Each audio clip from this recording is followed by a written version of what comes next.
What is going on, everybody? Welcome back to the channel. After Sound here, bringing you Splinterlands content every single day. We also stream right here in this channel every Tuesday, Thursday, and Sunday morning, so come by and say hello.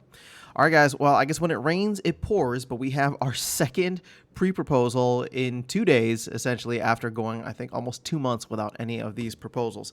So this one is from Imno, and I got to give a shout out to Imno. This was exactly what we've been talking about, an idea of burning cards, current cards, in order to create or generate new ones. Now, technically, I was thinking more so along the lines of a promo card or a promo set at some point in the future, but Imno kind of took that idea, not saying that it's for me, but Imno just took that same idea but applied it to the Riftwatcher packs. So I'm just gonna go through this. We'll go through the details, and then I'll give my thoughts at the end, along with some of the comments that even Yaba has chimed in on, although he has yet to give further details on his thoughts. So let's see here.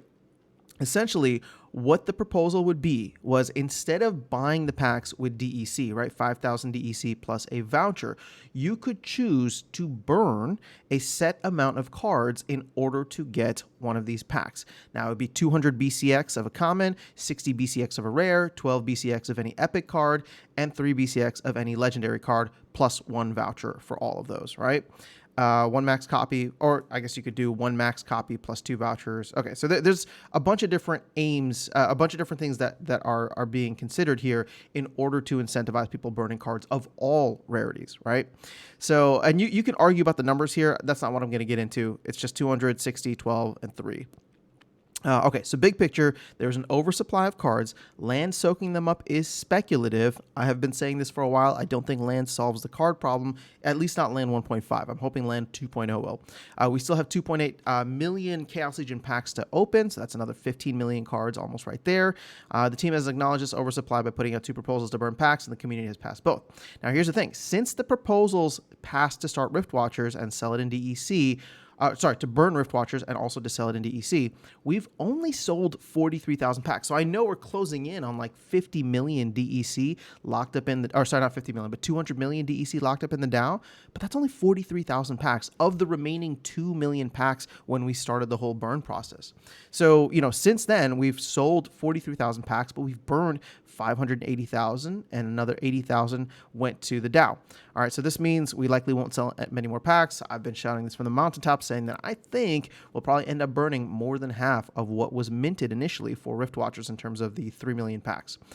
So he's saying, since burning is not stimulating sales meaningfully, its main advantage is lowering potential card inflation.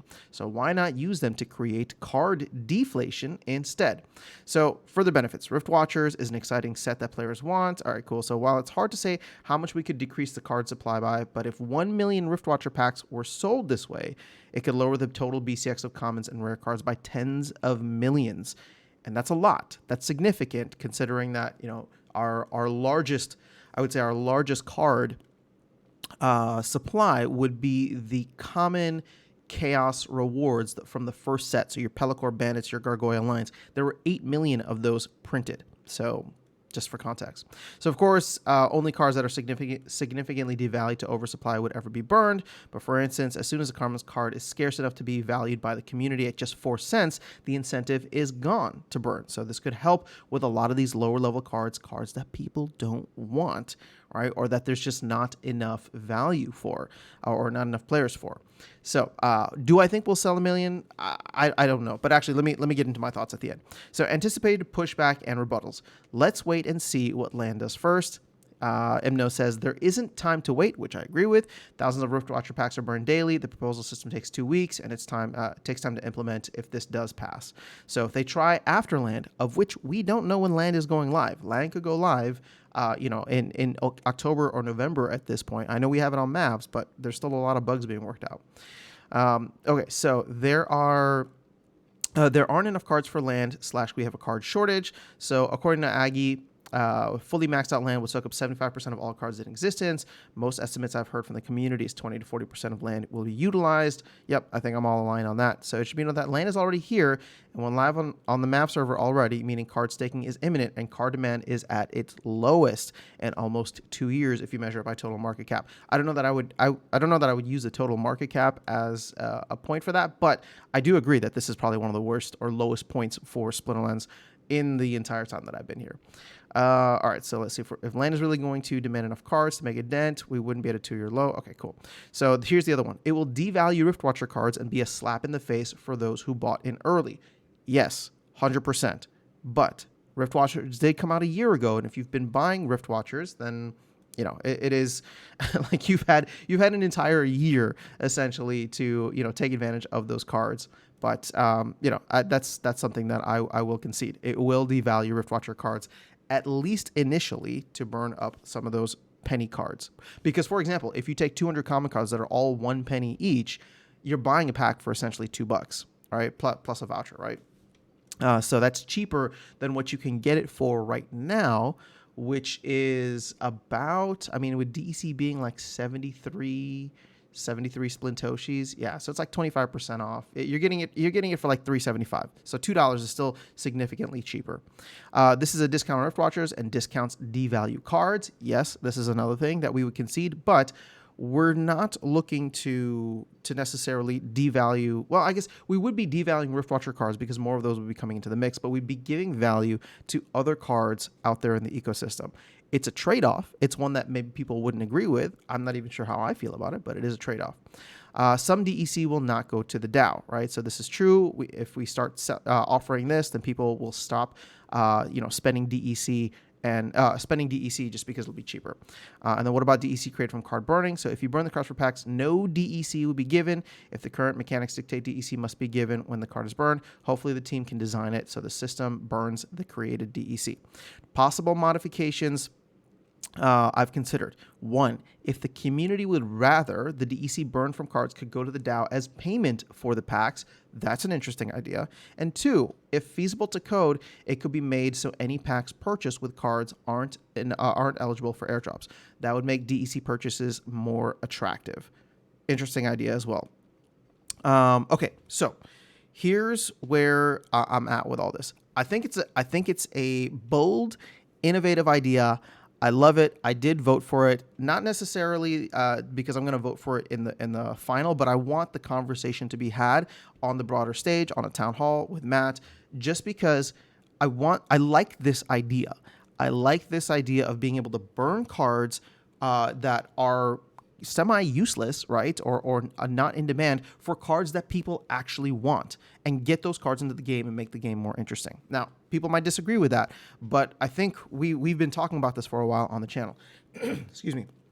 So, as we move forward, I would love for this idea to be discussed and maybe even implemented here, but if not implemented here, get the idea on the table for the broader community and push it forward so that if we don't do it here, maybe there's a promo card or a promo set or something in the future that we can use as a way to clean up all the extra cards. And yes, I know the whole thing with after land, people are thinking that land's going to do a lot. It may, right? I could be wrong.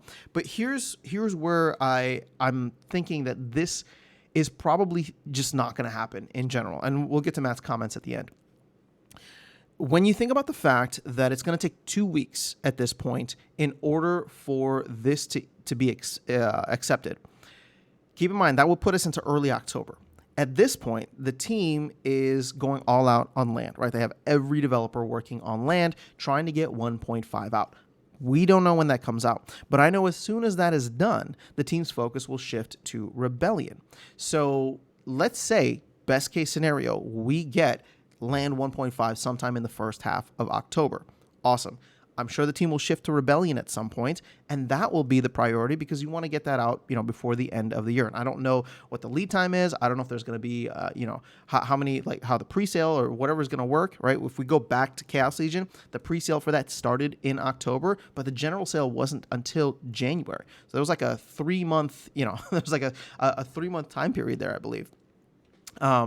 So I don't know how all that is going to actually play out, but when you think about that kind of time frame, Rebellion could be this ongoing thing that requires a lot of work. So why am I bringing all of that up? Well, the question becomes, how quickly can land be done, and then how quickly will the team be willing to put people?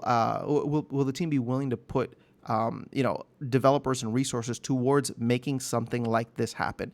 It's not difficult from a conceptual perspective, but it could be difficult from a technical perspective, and it will require actual changes within the code in order to, have burned cards be accepted as some kind of payment for Riftwatcher packs, right? Obviously, they changed it already once from SPS to DEC, but this would be something else, and it would be in addition to also offering that DEC option.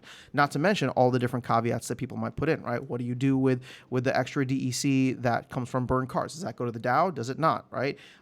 Do the cards purchased with or do the packs purchased with burned cards, do they count towards airdrops or do they not, right? All this stuff is going to need to be sorted out and then actually coded in. So if we're looking at this, there haven't been enough packs purchased to move the date up. We are still looking at a burnout sellout date of Riftwatchers by the end, or sorry, not by the end, but like by mid-December. So we get some kind of clarity on this, whether the community votes for it or against it, sometime in early October, right? This came out September 21st, I think. So we'll get something early October. How long does it take the team to implement? And by the time they do, considering that they're still focusing on land, right? So let's say worst case scenario, land doesn't come out, and this might not even be the worst case scenario, but let's just say land doesn't come out until October 10th, right? Which is like 3 weeks from now. I'm hoping that 3 more weeks on Mav we'll be able to do it, but October 10th. That gives us 2 months to implement, and then of course have people be able to purchase stuff with those cards. Is that enough time? I'm not sure. We're burning 15,000 packs per day. By the time the team implements this, if they're able to get it done by the end of October, then you have a month and a half there, right? And let me just do some quick math here on my calculator. So you got 15,000 packs times, we'll just say 45 days. 15,000 packs times 45 days. That's 675,000 packs. So it wouldn't even be a million that was talked about earlier. Now, would that still burn a ton of cards?